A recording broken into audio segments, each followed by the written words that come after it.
I hear of this mistake often. People go out and buy or build a worm bin, they prepare the bedding, they get everything ready, and then they go out and dig earthworms out of their garden to put in there. 3 weeks later, the earthworms are dead, and these people think that they've failed at vermicomposting.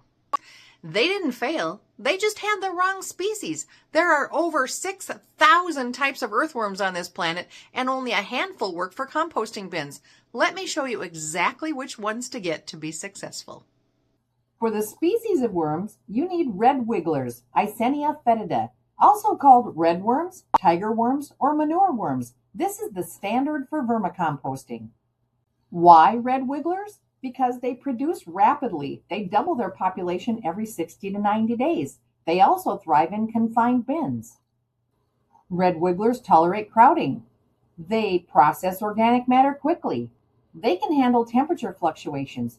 55 to 77 degrees Fahrenheit is ideal, but they will survive at 40 to 80 degrees Fahrenheit. These guys stay in the bin better. They don't have much interest in escaping. If you don't want red wigglers, there is a good alternative.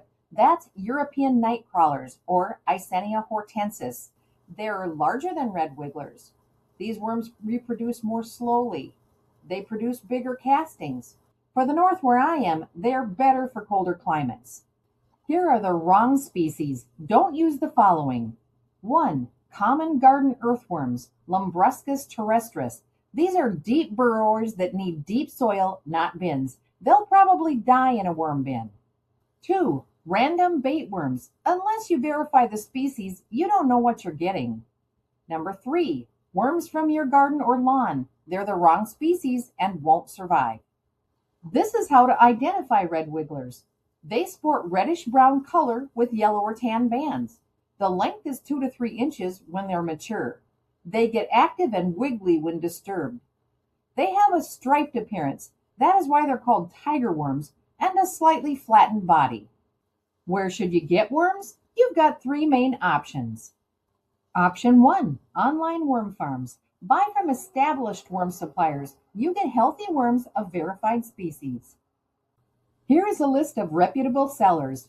Urban Worm Farm, Uncle Jim's Worm Farm, WWJD Worms.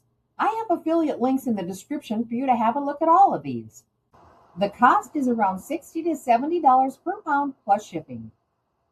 Here is what to expect. Worms shipped in breathable bags with bedding. They usually arrive within 2 to 4 days. Note that some DOA, or dead on arrival, is normal. Reputable sellers replace these. Order in spring or fall for the best results. Extreme temperatures during shipping can be problematic. Option 2, local sources. Check these places: Facebook Marketplace, local gardening groups, community gardens, agricultural extension offices. The advantages of local sources are these. They can be cheaper. $25 to $35 per pound is typical. No shipping stress is caused to the worms. You can see the worms before buying them. It's nice to support local worm composters. Here are the things to look for. Healthy, active worms. Clean bedding. You don't want it to be smelly or slimy. The seller shows that they know what they're doing. It's good to ask what the worms were fed. Option 3, get them from other worm keepers. If you know anyone with established bins, they likely have excess worms. Healthy worm populations double often. People are at times happy to sell or give away their extras. Start with 1 pound of worms. That's roughly 1,000 red wigglers. Here's why 1 pound is perfect. This is the right amount for a 10 to 18 gallon bin. It's an affordable starting point at approximately $65. There are enough to get established quickly. This will give you room for the population to grow. Here's the math. 1 pound of worms processes 3 to 4 pounds of scraps per week. For a family of 4, that's doable. A healthy population doubles every 60 to 90 days under good conditions.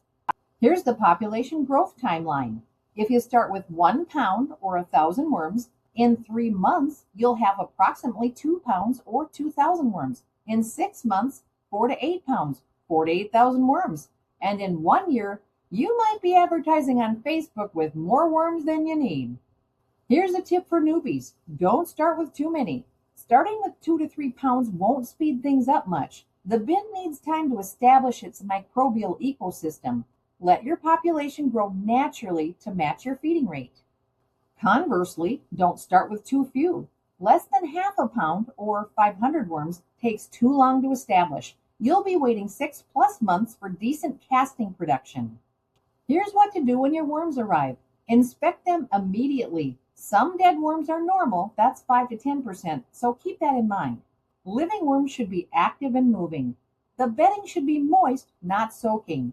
The bag of worms should smell earthy, not rotten. If you ordered them online and there's a problem, take photos and contact the seller immediately. Reputable sellers will replace or refund your purchase. Before adding to your bin, let the bag sit open for 15 to 20 minutes so the worms acclimate to room temperature and oxygen levels. Then add them to your prepared bin. Dump gently onto the bedding surface. Spread them out. Don't bury them, they'll burrow in naturally. They hate light and will disappear into bedding within minutes. The first week, leave them alone. Don't feed them yet. Just check moisture levels and let them acclimate. In the next video, I'll cover how to feed your worm bin, what, how much, and how often. Don't forget to like this video and comment if you too are a secret worm composter.